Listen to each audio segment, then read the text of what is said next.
Okay, so if this is your first time copying down this objective, your heading should be at the top. I should see your full first and last name in the top right-hand corner of your paper on top of the blue line. Full first and last name in the top right-hand corner on top of that first blue line. Second blue line, it really has to be just like this. Second blue line should be the date. Today is the 3rd of October. Third blue line should be the class. This is 4th hour English. Fourth blue line should be the assignment. You can call this inferring. Okay, so did we copy down the definition for inferring from dictionary.com? No. Okay, so we're talking about inferring. So we talked about annotating. You're going to be annotating the story on 146. And so you're going to be using those characteristics that we copied down from the video to highlight important parts, to circle words you don't know, to ask questions in the margins. Okay, I'm going to handle the bingo cards at the end of the hour. I'm not concerned about the bingo cards. Okay, so we are talking about applying the concept of inferring with strong evidence to the interesting narrative of the life of Olutta Equiano, by Olutta Equiano, while annotating. Okay, so this is what we mean to accomplish by the end of this lesson.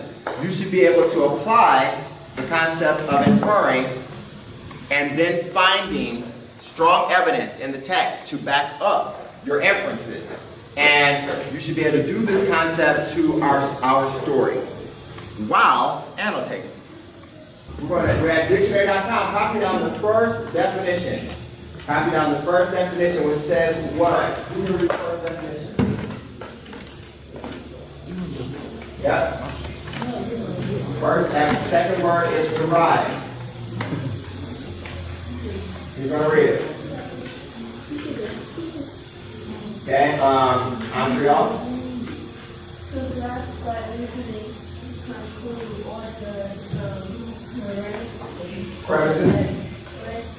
or evidence. Thank you. Let's copy that down. To derive by reasoning, to conclude or to judge from premises or evidence. Duran Alexander. And there's a lot of people's name I didn't have to say. When we talk about making an inference, okay, we're talking about basically using the process that we automatically use every day in life. Okay, unless you're being walked around by your parents 24/7, your brain just makes connections all on its own. And no one has to tell you, but sometimes those connections can be wrong, sometimes they're right, but we just make those connections naturally.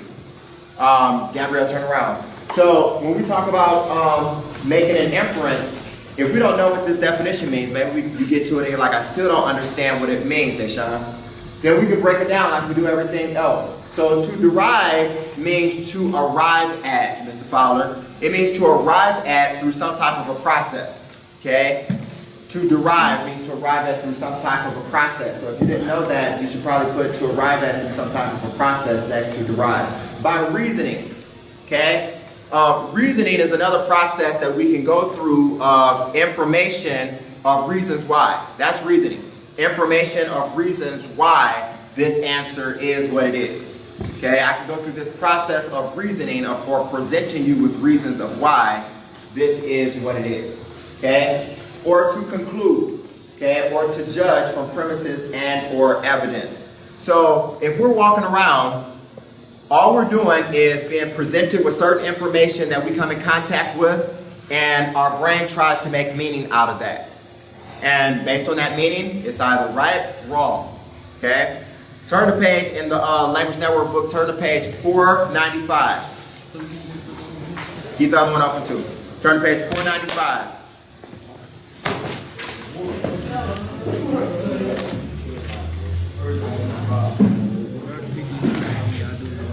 Hey, your 495 should look like this. I said turn to page 495. I did not say that conversation was necessary. On page 495, you're going to copy this into your notes. It says, in the on the right-hand margin, you see 3 different colors. What are those colors? Green, blue, and purple. Thanks. You're going to copy those boxes down onto your paper. And you're going to put this formula down. You're going to put facts and details, that's the green box. Plus, you're going to put a plus sign. Knowledge and experience, that's the blue box. Equals inference, which is the purple box. All you're writing down are the words that I just mentioned. Facts and details, plus sign. Knowledge and experience, equal sign, inference. Facts and details, plus sign, knowledge and experience, equal sign, inference. That's what you should have on your paper. Okay, and what this means is that when you're going through life, you're only presented with either facts or details. Okay, from what you observe, what you hear, what you witness. Okay, with that, only thing that you can combine it with is your experience. You're going to use the things that you observe, and you can only combine it with what you know and experience. You all have lived 14, 15 years already. You have a decent amount of experiences that you can call on to interpret information. Okay, you're going to use those experiences to come up with some type of answer of what does this mean in front of me? What am I looking at? We use inferences a lot of times when we're looking at our favorite show. Okay, so we look at Empire, and it's the end of the episode. Okay, and they get right to that cliffhanger. And we're like, oh my God, I know it's not going to end there. And so we make an inference of what the next episode is going to start off like. Okay, we're watching a movie. It's the first one that we've seen, and it's everything. Okay, it was everything. It gave us life. Okay, by the end of the movie, it left us on a cliffhanger. We're like, oh my God, I know the movie is not ending here. There's got to be a sequel. They're going to make another one. They got to. They can't leave it like this. Your brain is automatically making an inference of what the second one is going to be about. Okay, so we make inferences all the time. You're walking down the street, okay, and you see somebody who constantly has his hand in his pocket. And it looked like there's an imprint here. Are you going to stick around and see whether or not it's a gun? Are you going to stick around and see whether or not he robs you? Or are you going to cross the street? Your brain is telling you there might be danger in front of me. I'm not going to go up to this person and offer candy. I'm going to go across the street. Okay, that's an inference that you made. You made some type of a conclusion based on the information that you witnessed. Okay, look at the picture at the bottom. What's in the picture at the bottom? We see eggs. What else do we see? Bread. Bread. What else do we see? A spoon, a plate. We said eggs. What else? A whisk. Thank you. We see a whisk. Okay, it's important that you said we see a whisk. Thank you, Miss Gabby. Finally paying attention. It's important that we saw a whisk with the eggs because now we know how the eggs are going to be prepared. They're not going to be prepared sunny side over. They're going to be what? Scrambled with the whisk, because that's what we use it for. So somehow we're going to scramble these eggs and we're going to use the bread. And what's in that plate? It's a spice. It might be cinnamon. But we use, that was an inference right there, because nothing said there was cinnamon there. So we made an inference that looks like cinnamon, because I know what cinnamon looked like, and that's what the picture looked like. It must be cinnamon. So what do we think they're about to fix? Okay, breakfast is one. Eggs and toast would be another. What else would use all of these ingredients? French toast. Okay? This is probably someone who's either had French toast before or saw it in a movie or something, or maybe knows how to cook. So she's using her experiences to say, well, I know that you scramble the eggs up and you take the bread and you dip it in the eggs, and then you can sprinkle some cinnamon on top and then you fry that up, and that creates French toast. She's using her experiences based on what she saw to make that inference. Okay? So that's what we're going to do when we get to this story. We're going to stop at certain places and either interpret what came or make a prediction on what's to come. Okay. Okay. So on page 146, we were supposed to make an inference based on the very first sentence, which read what, Blocker? Oh, I hope the reader will not think I have trespassed on his patience in introducing myself to him with some account of the manners and customs of my country. Thank you. All right. No, but seriously. Thank you. So I hope the reader will not think I have trespassed on his patience in introducing myself to him with some account of the manners and customs of my country. So you were supposed to interpret the blue with an inference, okay? what can we say the narrator meant by trespassed on my patience? What do we think he meant? Brendan. Pardon? Okay, let's see. Okay, let's see if you were looking at my notes up front or if you were honestly looking at your thoughts. Anyone else have an answer that they actually wrote down from yesterday? Come on, we wrote down some inferences. What are the inferences? Remember, there's no right or wrong, because an inference is based on your experiences. Miss Wright. I take all his time, wait patiently. Okay, taking up all this time. Give me your name again. Armani. That he's not bothering the person with his story. Okay? Okay, so, all right, so we think that when he says trespass on his patience, what does it mean to trespass? Williamson. To go somewhere where you're not permitted to go. That's what trespass means, okay? Okay, what is patience?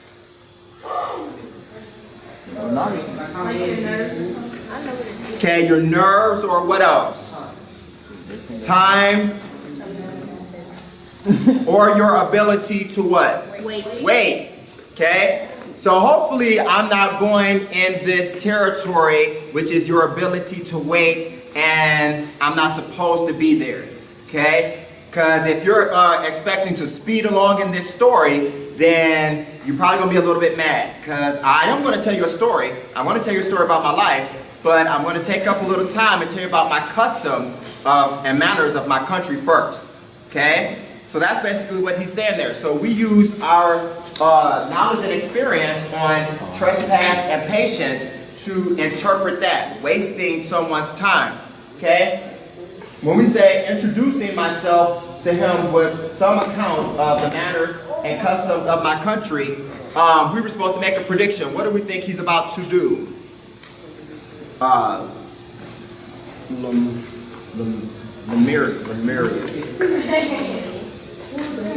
Lemurians.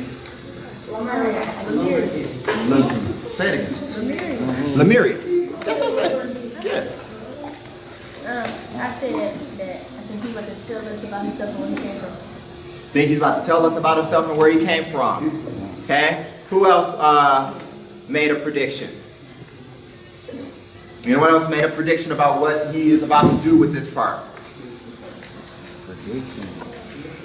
Okay, so now the thing about making a prediction is that you should be able to find some type of information that alludes to that prediction. So you should be able to stop in certain places, like a little cliffhanger, and make a prediction, and then see if it actually comes about when you finish reading. So let's continue reading, and let's see if that what he is about to do. And I'm going to read the second paragraph, and I want you to stop me when you think that if he is doing that, if he's about to tell us about his life, like she said. Say it again. What did you say exactly? Mary, what did you say? I said I think he was to tell us about his life and where he came from, his life and where he came from. Okay? If you feel that he's doing that in the sentence that I read over, I want you to say stop. Okay, so I'm going to start with the first paragraph, and I'm just going to read the second paragraph after that, so pay attention. Wherever I stop at, you need to start reading. Okay, so everybody as a choir, so it should sound in unison like a choir. So I'm going to be reading, and I might stop mid-sentence. You all say the next word. So I might say the, you might say car, and then we keep reading. Okay? So, at the top, I hope the reader. Okay, that was some of it. Let's start again. Everyone should be following along. I should hear everyone's voices. I hope the reader. I still did not hear Mr. Collin over here. And let's start again. I hope the reader will not think I have trespassed on his patience in introducing myself to him with some account of the manners and customs of my country. They have been implanted in me with great care and made an impression on my mind, which time could not erase, and which all the adversity and variety of fortune I have since experienced served only to revet and record for whether the love of one's country be real or imaginary, a lesson of reason, or an instinct of nature. I still look back with pleasure on the first scenes of my life, though that pleasure has been for the most part mingled with sorrow. I have already acquainted, yeah, let's try that one again. I have already acquainted the reader with the time and place of my birth. My father, besides many slaves, almost, so that's fine to mispronounce it, that's fine. My father, besides many slaves, had a numerous family, of which 7 lived to grow up, including myself and a sister, still not here on this side of the room over here, who was the only daughter. As I was the youngest of the sons, I became, of course, the greatest favorite with my mother, and was always with her. And she used to take particular pains to form my mind. I was trained up from my earliest years in the art of war. My daily exercise was shooting and throwing javelins, and my mother adored me with emblems after the manner of our greatest warriors. Okay? Someone said stop. Me. Okay, thank you, me. I got 2 me's in here. Wow. I didn't see that on the attendance. Okay. So, why should we have stopped there? Okay, thank you. And what did we say? Okay, and what part, give me the sentence where you think he has introduced something specific unto himself. My father, besides many slaves, had a number. The second sentence in the second. Say, okay, my father, besides many slaves, had a numerous family, of which 7 lived to grow up. Okay? Now, I do think that that would be a sentence that would back up her inference that she made. He's telling something about his life. Okay? Now, my inference that I made.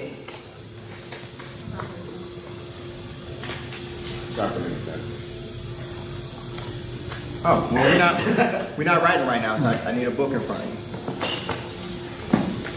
Okay. So now the inference that I made is that when he said that he's going to introduce himself with some account of the manners and customs of his country, he's going to tell us about how he was raised up in Africa and what they used to do. Okay? What they used to do as young boys. Okay? What were just some of the natural things that they used to do, their daily regimen, their lives. Okay? So I'm going to read back through and I want you to point out the sentence that gives us an example of the daily routine of his life. Okay, so we're looking for the daily routine of his life. This time you're not going to read with me, so I'm going to read it fast. I have already acquainted the reader with the time and place of my birth. My father, besides many slaves, had a numerous family, of which 7 lived to grow up, including myself and a sister, who was the only daughter. As I was the youngest of the sons, I became, of course, the greatest favorite with my mother, and was always with her, and used to take particular pains to form my mind. I was trained up from my earliest years in the art of war. My daily exercise was shooting and throwing javelins, and my mother adorned me with emblems after the manner of our greatest warriors. In this way, I grew up till I was turned the age of 11, when an end was put to my happiness in the following manner. No one want to stop me? What part gives an example of his daily routine, Myra? Thank you. Okay, so that would be an example of citing evidence to back up my inference. Okay, I made an inference that he's telling us of his daily routines. And he gave us something that he did on a daily basis. His mother trained him up to be a warrior. And on a daily basis, he used to shoot the javelins and this, that, and the other. Okay? All right. So, let's move on from that part. And let's see if I can get you to fart. So let's go to the top of page 145. Can someone read using what you nizzo? Okay? Suppose you wanted to research the early years of the slave trade and you Hold on for 1 second. So, child, you're on warning number 2. What were you doing? Talking. What were you supposed to be doing? Were you doing that? Is that name child? She answered the questions a lot faster than you are. Were you reading instead of talking? No. What are you going to do about that? Don't laugh, because I don't want you to laugh. What you going to do about that? I'm gonna read, Thank you. Instead of, Talking. thank you. Good. All right. I apologize. Can we start all over at the top of 145? using what you know. Suppose you wanted to research the years of the slave trade. Suppose you wanted to research the early years of the slave trade in the New World. What concepts might you consult? Where would you get the first-hand accounts of slavery? Okay, so you're going to answer one of these questions in your book in the last few minutes of class. You're going to take a few minutes, you're not going to talk, and in your notes, your same page of notes. Where? Same page of notes. So don't ask me, do we start a new page? It's in the same page of notes. Take one of these questions at the top of 145 and using what you know, and I want you to answer them. So again, it says, suppose you wanted to research the early years of the slave trade in the New World. The New World was considered America. So suppose I gave you a research paper to do on slavery. That's what it's saying. What kinds of evidence would you look for? You could pick that question to answer. Which records might you consult? Okay, so we talked about consulting. That meant to go to for information. So what type of records would you consult for this research? Or you can answer the last one. Where would you go? Where would you get first-hand accounts of slavery? First-hand means that someone actually experienced it themselves. So you can answer one of these questions. Where would you go to get research information on slavery? Where would you go? Not find it. I'm talking about where would you go? So don't start looking through the book talking about where's this information at? Tell me, where would you go to get this information on slavery? Answer that question. Pick one of those questions. Answer it right now. Pick one of those questions. Answer it for homework. Dismissed.